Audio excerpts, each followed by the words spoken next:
السلام علیکم ورحمۃ اللہ وبرکاتہ۔ OES on line education society میں ایک مرتبہ پھر خوش آمدید۔ یہ چینل بنانے کا جو مقصد ہے وہ دنیاوی اور اخروی فائدے آپ کو دینا ہے، تاکہ آپ گھر بیٹھ کر بآسانی بہت سی چیزیں اور انفارمیشن پلس ایجوکیشن حاصل کر سکیں۔ جیسا کہ آپ کے علم میں ہے کہ ہمارا اس وقت جو موضوع چل رہا ہے وہ ہے قرآن پاک کو تجوید کے ساتھ سیکھنا، اور اللہ کی رحمت سے سبق نمبر 7 پہ ہم پہنچ چکے ہیں۔ آج ہمارے سبق کا جو موضوع ہے، آج جو ہمارا لیسن ہے وہ سبق نمبر 7 ہوگا۔ سبق نمبر 1 پڑھ لیا، سبق نمبر 2، سبق نمبر 3، سبق نمبر 4، سبق نمبر 5، اور آج سبق نمبر 5 کے بعد 6 کے بعد آج سبق نمبر 7 کی جانب ہم پڑھیں گے۔ یاد رکھیے کہ سب سے پہلے جو سبق نمبر 7 ہم سمجھیں گے وہ موسٹ امپورٹنٹ وہ یہ ہے کہ یہ جو آپ دیکھ رہے ہیں یہ چھوٹی سی دال، اس چھوٹی سی دال کو جزم کہتے ہیں۔ جس طرح ہم نے سبق نمبر 3 کے اندر پڑھا تھا کہ جس حرف پر حرکت ہو اسے متحرک کہتے ہیں، اسی طرح یہاں پر یہ ایک نیا قاعدہ یاد کیجئے کہ اس علامت کو جزم کہتے ہیں، اور جس حرف پر یہ جزم ہو اسے ساکن کہتے ہیں۔ مینس جیسے مثال کے طور پر یہ واو کو دیکھیں، واو پر یہ چھوٹی سی دال ہے، تو واو یہ کون سی حالت میں ہے؟ تو جواب یہ آئے گا کہ واو یہاں پر ساکن ہے اور با یہاں پر متحرک ہے۔ کیوں؟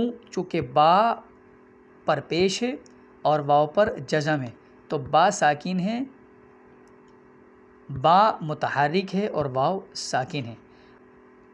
مزید دوسرا قاعدہ دیکھیے کہ ساکن حرف اپنے سے پہلے متحرک حرف سے مل کر پڑھا جاتا ہے۔ یہاں پر یوں سمجھیں کہ واو ساکن ہے اور با متحرک ہے، اور ہم نے ابھی پڑھ لیا ہے کہ ساکن والا حرف جو بھی ہوگا وہ اپنے سے پہلے والے متحرک حرف سے مل کر پڑھا جائے گا، تو یہاں پر واو کو با سے ملانا ہے۔ ٹھیک ہے۔ نمبر 3، حروف مدہ 3 ہیں، الف، واو اور یا۔ جس طرح ہم نے سبق نمبر 3 کے اندر سیکھا تھا کہ زبر، زیر اور پیش کو حرکات کہتے ہیں۔ نمبر 1 زبر، نمبر 2 زیر، نمبر 3 پیش۔ ہم نے 3 چیزیں ہم نے سبق نمبر 3 میں پڑھی تھیں۔ آج یہاں پر سبق نمبر 7 کے اندر ہم ایک نئی چیز سیکھ رہے ہیں، وہ ہیں حروف مدہ۔ حروف مدہ 3 ہیں، الف، واو اور یا۔ اب سوال یہ ہوتا ہے کہ الف مدہ یہ کیا چیز ہے، واو مدہ کیا چیز ہے اور یا مدہ کیا چیز ہے؟ تو جواب یہ آئے گا کہ اگر الف سے پہلے زبر ہو تو الف مدہ ہوگا۔ جیسے مثال کے طور پر یہ دیکھیں، یہ با ہے، با کے بعد فوراً الف آ رہا ہے، اور ابھی ہم نے یہ پڑھ لیا ہے کہ الف سے پہلے اگر زبر ہو تو الف مدہ ہوگا۔ تو یہاں پر یہ بات یاد رکھیں کہ یہاں پر الف مدہ ہو رہا ہے۔ آگے مزید پڑھیے، واو ساکن ہو، واو ساکن سے پہلے پیش ہو تو واو مدہ ہوگا۔ جیسے مثال کے طور پر نیچے اگزامپل یوں سمجھیے کہ واو ساکن ہے، واو ساکن سے پہلے با پر پیش ہے تو یہاں پر واو مدہ ہوگا۔ اسی طرح مزید یا ساکن ہو اور یا ساکن سے پہلے زیر ہو تو یا مدہ ہوگا۔ جیسے یا ساکن ہے اور یا ساکن سے پہلے زیر ہے تو یہاں پر یا مدہ ہوگا۔ الف مدہ، واو مدہ، یا مدہ۔ اب یہاں پر مزید اس کو پڑھیں گے کیسے؟ تو اگر اوپر قواعد کے اندر آپ نگاہ ڈالیں تو آپ کو پتہ چلے گا کہ حروف مدہ کو ایک الف یعنی 2 حرکات کے برابر کھینچ کر پڑھیں۔ اچھا، یہ ایک الف 2 حرکات کے برابر کی مقدار کیا ہوگی؟ یوں ہوگی کہ آپ اپنی مٹھی کو بند کریں اور ایک نارمل انداز کے اندر اپنی ایک ایک انگلی کو کھولنا شروع کریں، تو جس طرح ایک انگلی کھلے گی تو وہ 1 الف کی مقدار ہو گئی، ایک کے بعد دوسری انگلی کھلے گی وہ 2 الف کی مقدار ہو گئی، 3 الف کی مقدار 3 انگلیاں کھل جائیں گی۔ اسی طرح جب چوتھی انگلی کھلے گی تو وہ 4 الف کی مقدار ہوگی، جب 5ویں انگلی کھلے گی تو وہ 5 الف کی مقدار ہوگی۔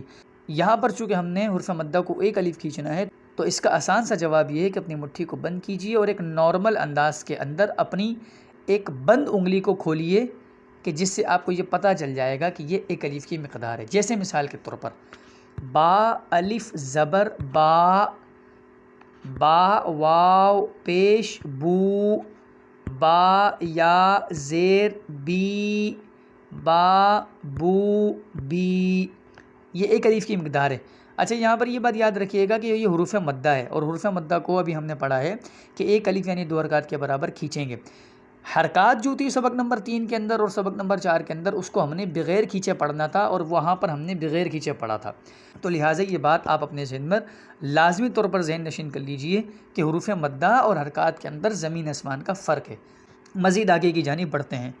تا الف زبر تا، تا واو پیش تو، تا یا زیر تی، تا تو تی، سا الف زبر سا، سا واو پیش سو، سا یا زیر سی، سا سو سی، جیم الف زبر جا، جیم واو پیش جو، جیم یا زیر جی، جا جو جی۔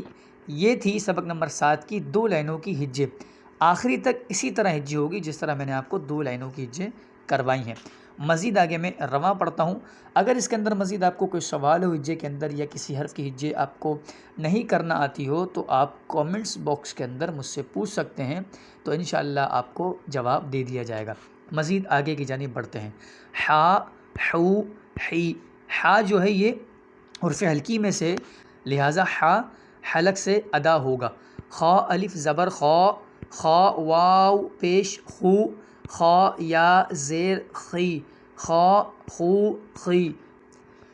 دا دو دی، ذا ذو ذی، را رو ری، زا زو زی، سا سو سی، شا شو شی، صا صو صی، ضا ضو ضی، طا طو طی، ظا ظو ظی، عا عو عی، غا غو غی، فا فو فی، قا قو قی، کا کو کی، لا لو لی، ما مو می، نا نو نی، وا وو وی، ہا ہو ہی، آ او ای، یا یو ی۔ یہ تھا آج کا ہمارا سبق نمبر 7 جو کہ آپ نے سیکھا، اور امید ہے کہ آپ کو بڑا پسند آیا ہوگا۔ اور میری آپ سے ایک گزارش ہے کہ اس کو مزید زیادہ سے زیادہ وائرل کیجئے، اپنے دوستوں تک پہنچائیے، اپنے گھر والوں، اپنے بچوں کو سکھائیے۔ اور اگر آپ کے رشتہ داروں میں کسی کو قرآن پاک سیکھنے کا شوق ہے یا عمر کے اس اسٹیج پر آ چکے ہیں کہ اگر انہیں پڑھنے میں شرم آتی ہے، تو یہ ایک اچھا وے ہے، ایک اچھا طریقہ ہے کہ آپ گھر پر بیٹھ کر موبائل کے ذریعے یا انٹرنیٹ کے ذریعے یا لیپ ٹاپ کے ذریعے گھر پر بیٹھ کر بآسانی قرآن پاک کو تجوید کے ساتھ سیکھ سکتے ہیں۔ اللہ تعالی ہمارا حامی و نصیر۔ مزید اپنا خیال رکھیے گا۔ ملاقات ہوگی نیکسٹ ایپیسوڈ کے ساتھ جس کے اندر ہم سیکھیں گے کھڑی حرکات کے متعلق۔ اپنا خوب خیال رکھیے گا۔ خدا حافظ۔